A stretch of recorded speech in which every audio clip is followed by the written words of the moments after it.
जैसे आधुनिक कलयुग के वातावरण में हम लोग मशीनी युग में मशीन जैसे हो गए। घड़ी के साथ चलने वाले, 9 बजे ऑफिस पहुंचना है, इतने से इतने बजे तक की जॉब है, इतने बजे तो खाना, इतने बजे तो नाश्ता और इतने से इतने बजे तक तो कंप्यूटर पे बैठना है।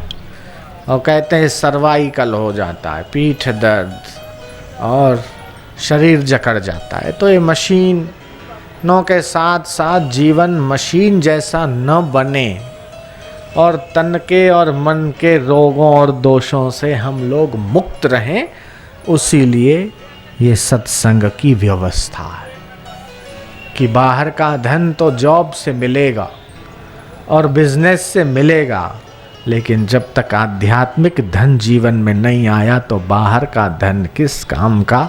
हम तो वो खजाना देते हैं जो मौत का बाप भी नहीं लूट सकता है? और मीरा कहती है कि पायो मैंने राम रतन धन पायो, खर्चे न खूटे चोर न लूटे, दिन दिन बढ़त सवायो। पायो मैंने राम रतन धन पायो।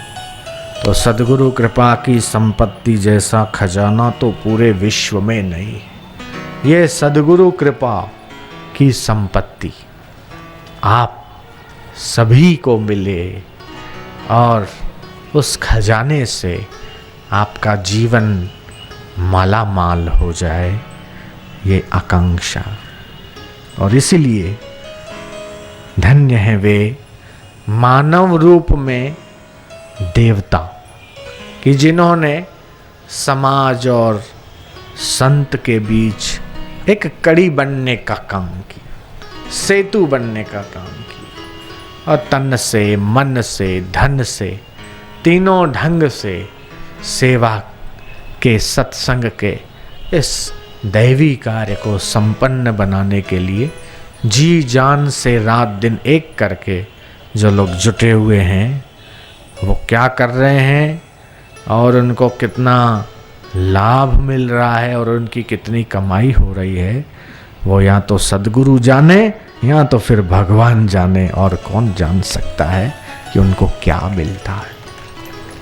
हम जो कुछ भी करते हैं उसका एक फल होता है, एक रिजल्ट होता है, एक बेनिफिट होता है। 5 लाख रुपया लगाने वाला जब हिसाब करता है तो उसे जब 9 लाख रुपए दिखते हैं तब वो कैलकुलेट करता है कि मुझे बेनिफिट मेरे टाइम का और मैंने जो बिजनेस किया उसका 4 लाख रुपए मेरे को बेनिफिट मिला। लेकिन जो सेवा करता है वो कैसे समझे कि मुझे क्या बेनिफिट मिला। मैंने जो टाइम लगाया, जो मैंने पैसा लगाया, जो मैंने एनर्जी लगाई, जो दिमाग लगाया, उसके बदले मेरे को क्या मिला। बेनिफिट सिर्फ रुपए से नहीं आका जाता, बेनिफिट सिर्फ फल से या मेवा मिठाई से या लौकिक सांसारिक साधनों के मिलने से ही बेनिफिट नहीं आका जाता। जो हमने काम किया उसका फल क्या है, हमने काम किया उसका फल क्या हो सकता है, कि हमने जो काम किया उसके बदले हमारे हृदय में क्या फलित हुआ। क्या चिंता फलित हुई, भय फलित हुआ, टेंशन फलित हुआ। बिजनेस करने वालों को पूछो कि तुम जो 10-15 लाख लगा के और 30-40 लाख का या 50 लाख का प्रॉफिट तुम जो है वो कमा रहे हो, तो क्या यही जो है वही बेनिफिट है। जो तुम्हारे चित्त में आनंद फलित हो रहा है, जो शांति फलित हो रही है, जो भगवत भाव फलित हो रहा है और जो संत की कृपा का फल मिल रहा है, ये फल भी अपने आप में जैसा तैसा फल नहीं है, वो फल भी बड़ा फल है, संत कृपा का फल।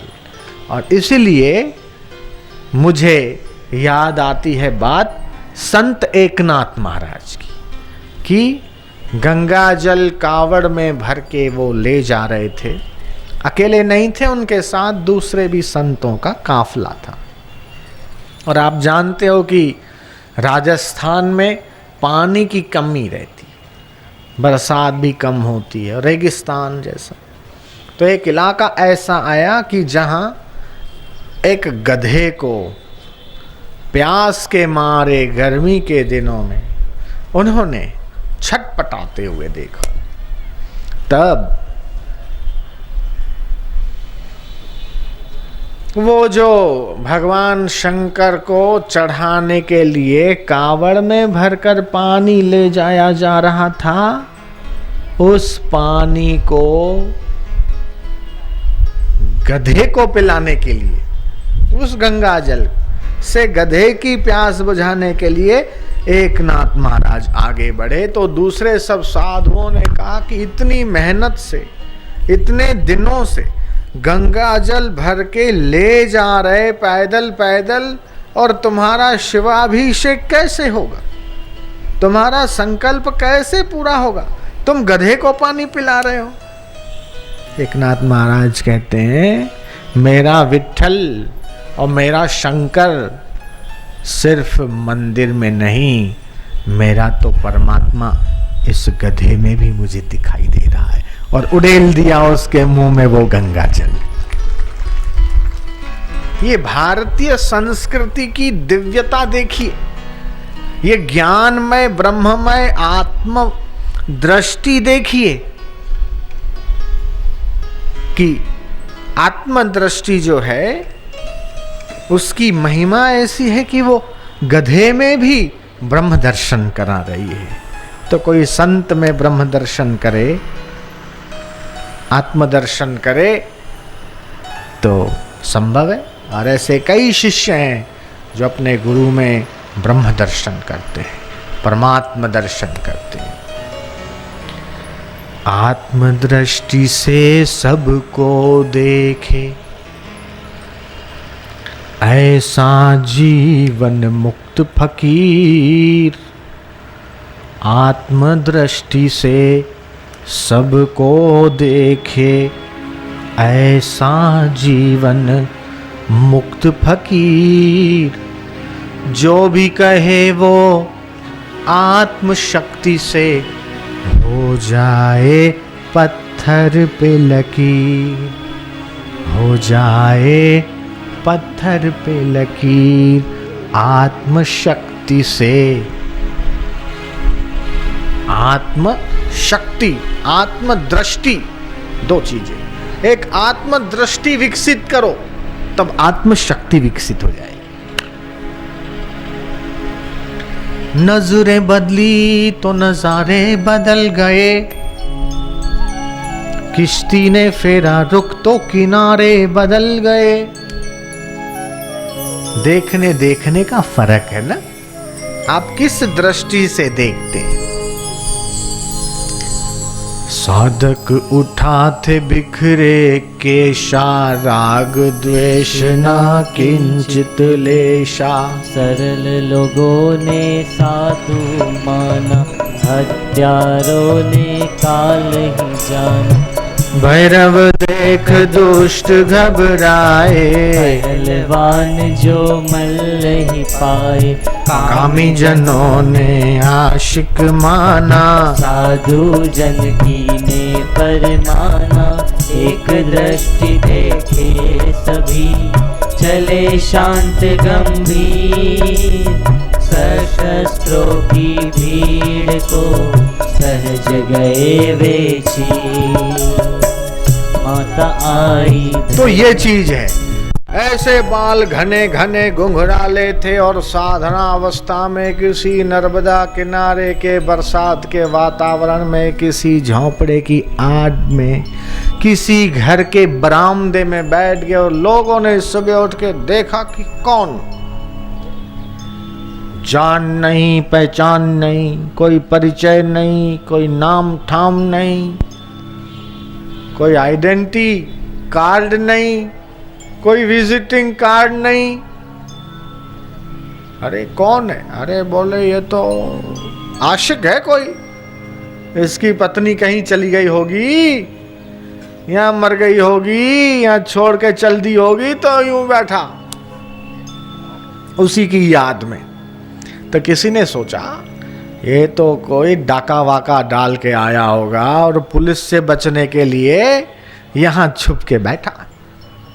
तो किसी ने सोचा कि ये तो कोई पागल है। किसी ने कहा कि ये तो शायद कोई मुसलमान है। किसी ने कहा कि सोचा कि ये तो कोई हरफन मौला है। कोई सोचा कि ये कोई मस्त फकीर है। किसी ने कुछ तो किसी ने कुछ सोचा। साधक उठा थे बिखरे केशा, राग द्वेष ना किंचित लेशा। मन में किसी के लिए राग नहीं, किसी के लिए द्वेष नहीं। और कोई उसको डाकू समझ रहा है, कोई उसको कुछ समझ रहा है, और अपना अपना कोई हथियार लेके आया, कोई लाठी लेके आया, कोई भाला लेके आया, कोई चाकू लेके आया। बोले पता नहीं कौन है, डकैत है, चोर है, क्या है। किसी ने आशिक समझा, किसी ने साधु समझा। जिसकी जैसी दृष्टि होती है उसको वैसा ही दिखाई देता है। लेकिन वो तो अब दुनिया ने जाना कि वो तो बापू है, ब्रह्म है।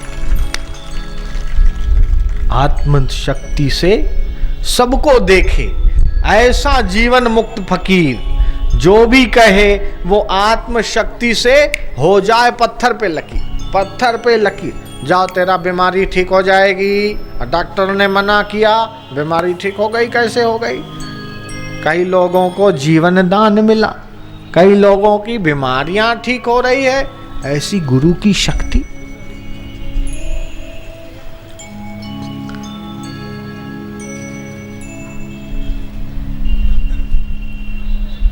गुरु की प्रेम दृष्टि से, गुरु की प्रेम दृष्टि से बदल जाती है तकदीरें। गुरु की प्रेम दृष्टि से बदल जाती है तकदीरें। अगर विश्वास पक्का हो तो कट जाती है जंजीरें।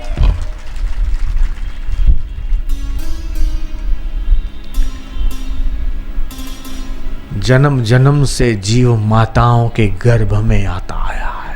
कभी 2 पैर वाली माँ, कभी 4 पैर वाली माँ, कभी उड़ने वाली, कभी रेंगने वाली, सरकने वाली, कभी पानी में तैरने वाली माँ। 84 के चक्कर में पुनरपि जननम,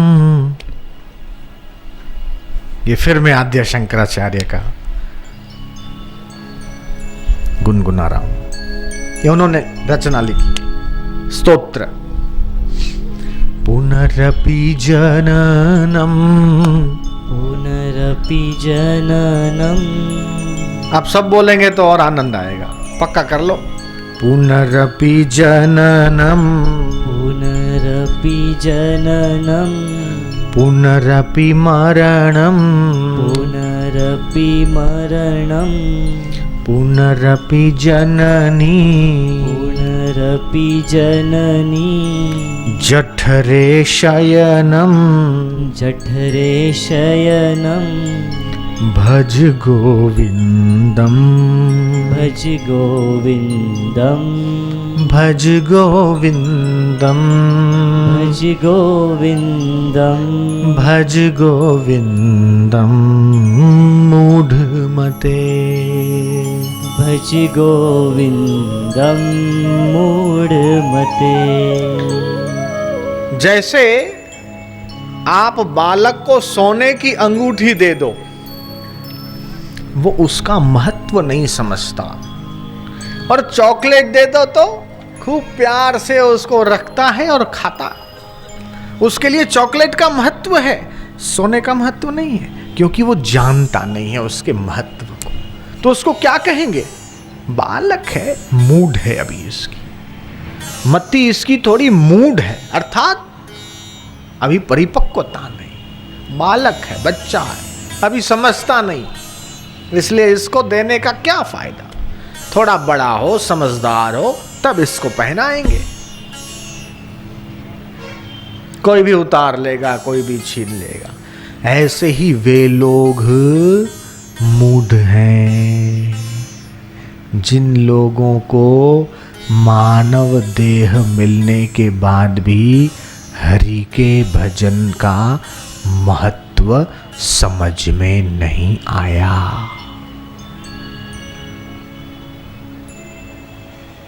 पुनरपि जननम पुनरपि मरणम पुनरपि जननी जठरे शयनम।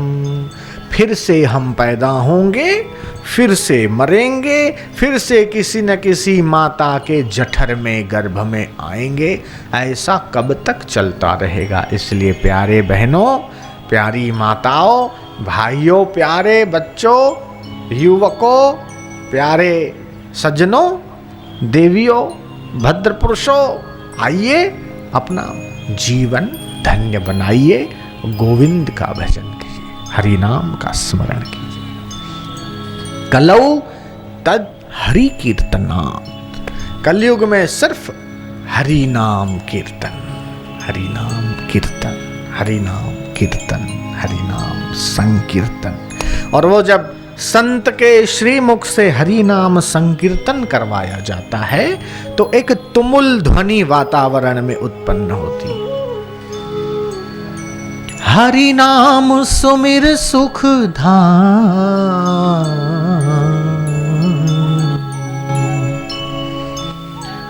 जगत में जीवन 2 दिन का, जगत में जीवन 2 दिन का। हरि नाम सुमिर सुख धाम, जगत में जीवन 2 दिन का। ये जब आप कैलकुलेशन करोगे ना कि ब्रह्मा जी का आयुष्य के सामने हमारा आयुष्य कितना है, इसका गणित लगाओ। 1 साल में 365 दिन, 1 सदी में 10 साल, शताब्दी में 100 साल, ऐसे कितने दिनों का, कितने सालों का युग होता है और कितने युगों की एक चतुर्युगी होती है। और ये सारा, और ब्रह्मा जी के एक दिन में कितनी चतुर्युगियां होती है, उसमें हमारा ये 100 साल का जीवन क्या मायना रखता है। ये जरा जब शास्त्रीय काल चक्र को तुम जब समझोगे तो पता चलेगा कि हमारी नजर में जितना आयुष्य मच्छर का है उतना आयुष्य भी ब्रह्मा जी की नजर में हमारा नहीं है। इसलिए ठीक कहा, 2 दिन का। पता पल का नहीं, सामान 100 साल का। अगले पल क्या होना है किसको पता। देखिए जापान का क्या हाल हुआ, हजारों लोग मर गए, ऑन रिकॉर्ड 7,500। उससे ज्यादा तो कितने बेहोश हो गए, कितने घायल हो गए, कितने लापता हो गए। ये एक महाप्रलय का ट्रेलर है। और साइंटिस्टों से पूछो कि कोई भी ग्रह कभी भी अपनी पृथ्वी पर टकरा सकता है, कि कभी भी कोई भी ग्रह इस पृथ्वी से टकराएगा तो महाविनाश हो सकता। क्या जापान के लोगों को पता था कि हम ऐसे चले जाएंगे, बह जाएंगे? और समुद्र में गाड़ियां तैर रही थी, ऐसे घसीटी जा रही थी। जिन्होंने ये न्यूज़ चैनलें देखी वो लोग कह रहे हैं कि हमने ऐसा देखा। मैंने तो नहीं देखा, लेकिन जिन्होंने देखा होगा हाथ खड़े करो। कैसे बह रहा था, आपने देखा ना सबने? कैसे गाड़ियां ऐसे कैसे बही जा रही है, ऐसे वो जो बड़े बड़े ट्रेलर होते हैं ऐसे गोल गोल गोल गोल घूम के, ऐसे जैसे पत्थर कैसे घूमते ऐसे।